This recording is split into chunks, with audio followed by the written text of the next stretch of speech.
La estrategia del día es traída para ti por bloomberglinea.com. Muy buenos días. ¿Cuál fin de semana? Descanso para México no hubo, pasándole por encima un tren muy pesado que transita por dos vías peligrosas que se intersectan, la de la seguridad y la economía. La trama se complica. Además, el frente de la presidenta Sheinbaum contra el huachicol. Estados Unidos se sienta a contar los dólares que ya cobra por los aranceles. Se acerca la temporada de reportes con los bancos por inaugurar y la original bolsa de Jane Birkin ya se vendió y no se la quedó Kim Kardashian. No olviden hacer clic al botón de seguir del podcast, activar la campana para que puedan recibir la alerta de un episodio nuevo cada mañana. ¿De qué estamos hablando? Se veía venir de nuevo el nubarrón arancelario en Norteamérica, una vez que Estados Unidos le avisara a Canadá el jueves 10 de julio que le impondría aranceles del 35%. Era cuestión de días, de horas, para que la tormenta volviera a caer sobre México. Con fecha al 11 de julio, llegó la carta de Donald Trump para Claudia Sheinbaum, en la que le impone a partir del 1 de agosto un arancel del 30% a México, al no estar siendo suficiente el esfuerzo del gobierno por combatir a los cárteles. Explícitamente, lo que esta carta de 4 párrafos dice es lo siguiente. México no ha podido parar a los cárteles que están tratando de convertir a Norteamérica en su patio de juegos para el narcotráfico. Quitando este castigo del 30% de arancel y la amenaza de aumentarlo en caso de que México se atreva a responder con aranceles en represalia, es decir, si quitamos el ruido, la línea más importante en esta carta de Trump a Sheinbaum es la que viene después, aquella en la que, por si aún quedaba duda, Estados Unidos vuelve a dejar en claro que, cuando de México se trata, el problema no es comercial, sino de seguridad, va mucho más allá. La presencia de los cárteles y sus actividades, que le representan una amenaza a la seguridad nacional y que a la par han servido de narrativa política. Es así que lo comercial termina siendo solo una herramienta de presión, como también pudiera ser el caso de los bancos y casa de bolsa recién señalados por el Departamento del Tesoro de facilitar el blanqueo de dinero a las organizaciones criminales que fabrican el fentanilo, el opioide que se ha convertido en el problema de salud número 1 para Estados Unidos. Todo está conectado. Y esto no es algo que recién se concluye, no a casi 6 meses de iniciado el segundo mandato de Trump. La intersección de estos caminos siempre estuvo clara, desde que el 20 de enero se declararon a los cárteles de la droga como organizaciones terroristas y se tuvo la clara intención de pegarle a lo que les permite sostenerse, sus estructuras financieras. Estados Unidos no ha dejado de enviar advertencias a la máxima representante de México desde el plano económico y en el de seguridad. El viernes 11 de julio, casi en paralelo al envío de la carta, Ovidio Guzmán, uno de los hijos de Joaquín El Chapo Guzmán, ex líder del cártel de Sinaloa y quien fuera uno de los narcotraficantes más poderosos del mundo, se declaraba culpable en un tribunal federal de Chicago de cargos de conspiración para el tráfico de drogas, participación en una empresa criminal y asesinatos. Una estrategia que, según los especialistas en la materia, le permitirá suavizar su sentencia, además de colaborar con el gobierno estadounidense sin que hasta este momento se sepa exactamente cómo lo hará ni qué información podría proporcionar. Sin embargo, esta noticia, seguida del nuevo anuncio de arancel, fue suficiente para sembrar lo mismo incertidumbre que la sensación de una estrategia de comunicación atropellada por parte de Sheinbaum, quien se dividía entre los ánimos calentados y la cabeza fría. Se calentaron los ánimos cuando, tras la declaración de culpabilidad en Chicago, el abogado del hijo del Chapo, Jeffrey Lichtman, calificaba de absurda la queja de Sheinbaum respecto a que Estados Unidos no debió negociar con el narcotraficante. Esto provocó que Sheinbaum convocara a una conferencia de prensa para responderle, irónicamente desde Sinaloa, donde se encontraba en esos momentos la presidenta, desatando una nueva respuesta del abogado que terminó por elevar el tono de sus declaraciones contra el gobierno mexicano, al decir que funciona como brazo de relaciones públicas del narcotráfico. Una declaración que difícilmente pasará desapercibida en el análisis político de esta semana. Y cabeza fría, porque al tiempo que se conocía el arancel a Canadá, el equipo económico, encabezado por el secretario Marcelo Ebrard, viajaba a Washington para continuar con el diálogo en temas de seguridad, migración y comercio, prometiendo que esta semana darían a conocer el resultado de esta reunión. Una vez conocida la amenaza de imponer el arancel del 30% al 1 de agosto, la presidenta Sheinbaum dijo, ya no desde Sinaloa, sino desde Guaymas, Sonora, este fin de semana, un poco lo mismo de siempre, que se sentía confiada de que se llegaría a un acuerdo, matizando además que México era uno de otros tantos países que estaban recibiendo su respectiva carta. Respecto a este arancel del 30%, ¿qué debemos de pensar? La primera duda que habrá que despejar, y que la carta de Trump no aclara, es si este arancel se aplicará únicamente a los productos que no cumplen con el TEMEC. Lo segundo es que este vendría siendo un aumento respecto al del 25% anterior que ya se aplicaba desde principios de marzo. Los analistas han dicho también que la mayoría de las exportaciones cumple con las reglas del TEMEC, dejando solo un porcentaje mínimo que el secretario de Economía, Ebrard, calcula entre el 10 y 12%, lo que amortiguaría un impacto. Sin embargo, el hecho de que permanezca una amenaza constante de arancel, en medio del inicio de una revisión casi que declarada renegociación del Tratado Comercial de Norteamérica, inyecta una mayor incertidumbre, haciendo que las compañías pongan en pausa planes de inversión en espera del desenlace comercial. Se acumulan los frentes para Sheinbaum, sin olvidar que, más allá de esta imposición de un arancel del 30%, México actualmente lidia con los aranceles sectoriales, los más difíciles de negociar, que son el acero y aluminio y los automotrices. Además, el nuevo cierre al ganado por el caso del gusano barrenador y posiblemente la reactivación de aranceles al jitomate por supuestas prácticas de comercio desleal. No sin mencionar la desaceleración de la economía, las pérdidas de empleo, el déficit fiscal y el plan estratégico para Pemex, el gran lastre de las finanzas públicas, que ya alistan presentar en los próximos días desde el gobierno. La Voz. La intersección entre los asuntos de seguridad, económicos y hasta del sector financiero que hoy enfrenta el gobierno de México con Estados Unidos es indispensable tenerla presente para intentar dimensionar hacia dónde puede llegar la amenaza comercial. Escuchemos lo que dice Eduardo Guerrero, un reconocido especialista en materia de seguridad en México, director de Lantia Intelligence, una plataforma digital de datos sobre violencia, crimen organizado y conflictividad social. La administración Trump trae una estrategia muy elaborada que tiene varias dimensiones y que en estas dimensiones podemos encontrar diversos tipos como de palancas o instrumentos para presionar a México con el tema de los cárteles, ¿no? Porque los cárteles ya crecieron tanto, se han diversificado tanto, tienen tanta presencia en tantos países, obviamente una presencia muy significativa en Estados Unidos, que ya Estados Unidos los considera un problema de seguridad nacional. Y ya México se convirtió junto con Rusia y China en un gran desafío global, digamos, para Estados Unidos. Ya no es un asunto de política doméstica como antes consideraba Estados Unidos a México. Ya este asunto sí les empezó a preocupar y lo ven como una amenaza muy grave, ¿no? Entonces, este paquete que te comento, uno de los instrumentos que ha utilizado Trump y que va a seguir utilizando Trump con México de manera reiterada van a ser los aranceles, entre otros instrumentos.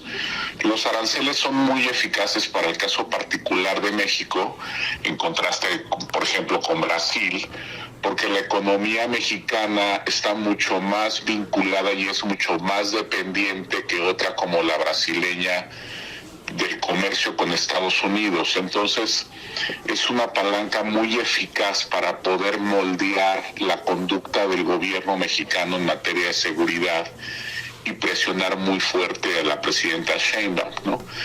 Ahora, el problema es que ya el crimen mexicano está muy enraizado y tiene un enorme arraigo, digamos, no solamente en la esfera política, sino también en la esfera empresarial y en la esfera burocrática, o sea, en la esfera no propiamente política, ¿no?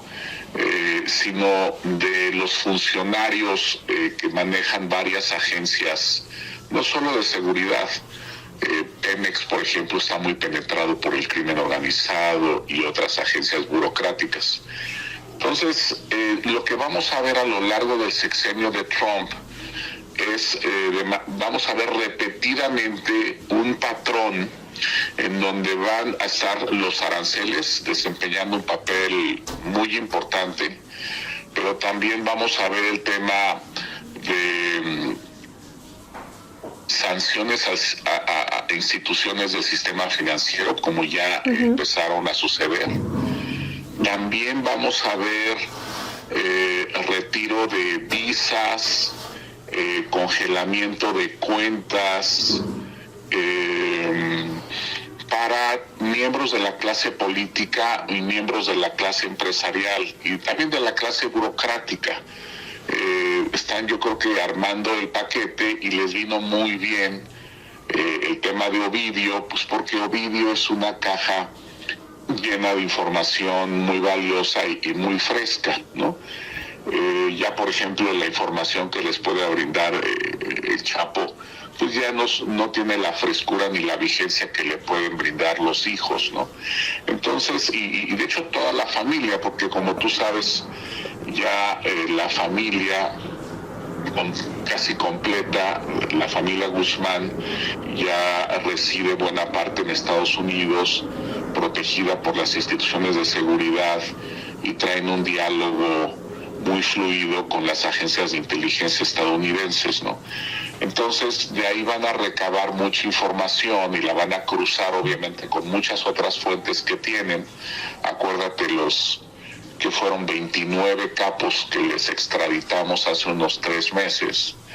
Y con toda esa información, de una manera muy calculada, gradual, van a estar soltando golpes para ir presionando a la presidenta Sheinbaum.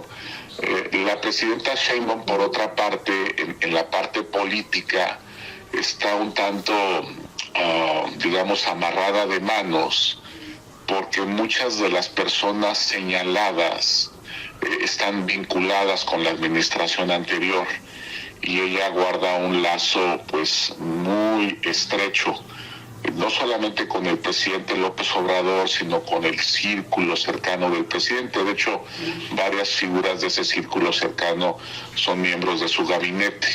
Entonces, de manera cautelosa, prudente, la presidenta Sheinbaum va a tener poco a poquito, paso a pasito, que ir tomando algunas decisiones respecto a sus colaboradores, ¿no? Sobre todo si son señalados, ¿no?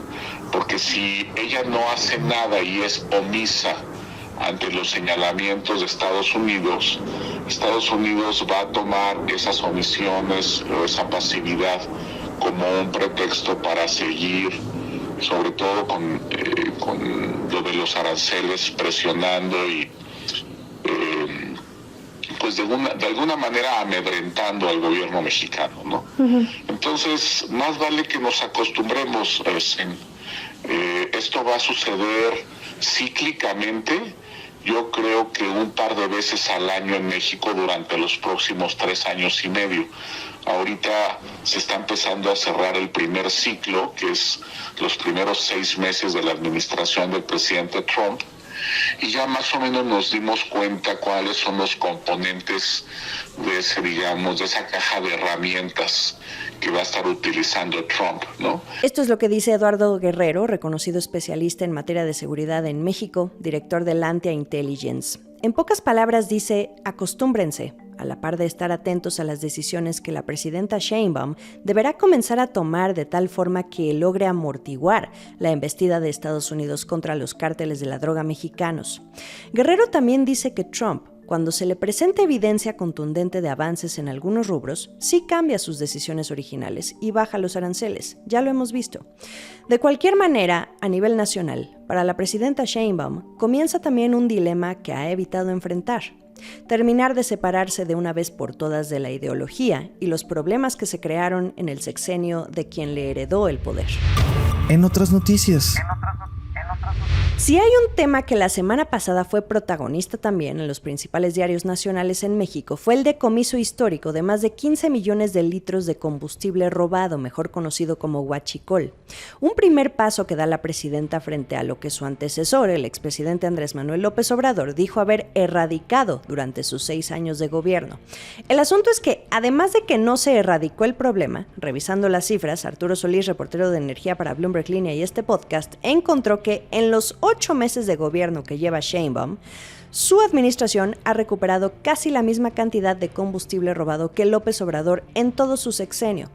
Considerando este decomiso histórico que se dio a conocer la semana pasada, el Gabinete de Seguridad de Sheinbaum informó un total asegurado de 69.3 millones de litros de huachicol, desde octubre de 2024 al 8 de julio de este año.